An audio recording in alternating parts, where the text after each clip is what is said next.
ব্যাস। ওম শান্তি, ওম শান্তি, ওম শান্তি। আমরা অকারণে এখন অস্থির হয়ে পড়েছি।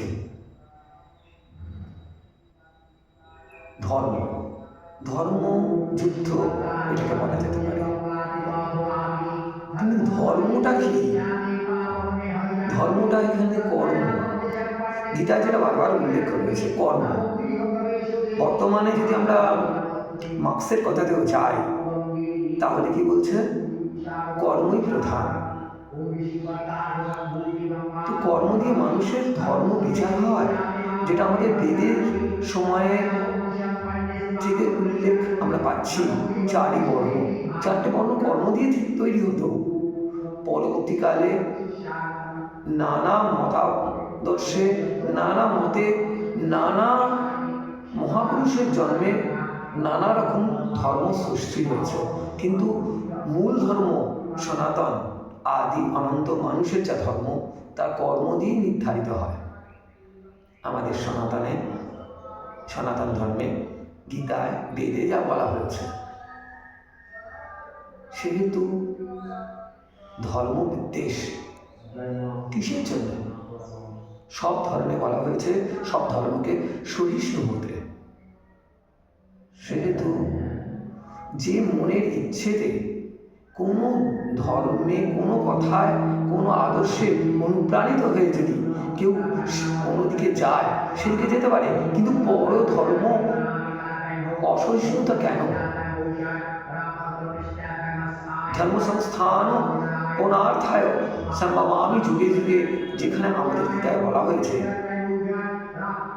ধর্মকে সঠিকভাবে পরিচালনের জন্যে, যেমন কৃষ্ণ, ভগবান বুদ্ধ, মহাবীর, যীশুখ্রিস্ট, শ্রী চৈতন্য, এমনকি হযরত ধরে নিলাম, তারা এসেছেন,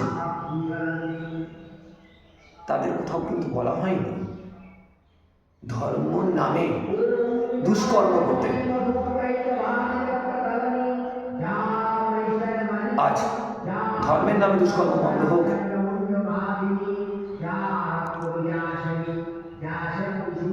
অখণ্ড ভারতে অঙ্গ বাংলাদেশ,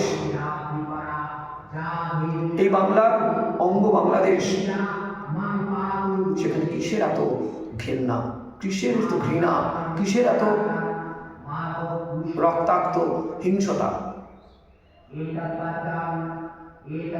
ধর্ম সংস্থানের জন্য, সততা রক্ষার জন্য যদি লড়াই করতে হয়, সে গীতার সময় থেকে হচ্ছে। যদি বলা যায় হাজারত সেই যুদ্ধই করেছিল কারবালায়, ধর্ম সংস্থাপনার্থায়, মানে যারা অধর্ম করে তাদের দণ্ড দিতে। যীশুখ্রিস্ট হাতে ধর্মের নামে যারা নিজেদের স্বার্থ সিদ্ধির চেষ্টা করে, তাদের জন্য যীশুখ্রিস্টের মতন লোক হাতে বেদ চাবুক তুলে ধরেছিলেন। চৈতন্য সুদর্শন চক্রের আগমনের আহ্বান জানিয়েছিলেন।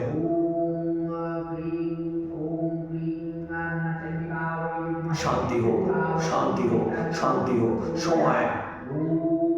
সময় চলে গেলে তা কিন্তু অন্য রূপ ধারণ করে। ন্যায় তৈরি হোক, ন্যায় সৃষ্টি হোক, ন্যায় সৃষ্টি হোক।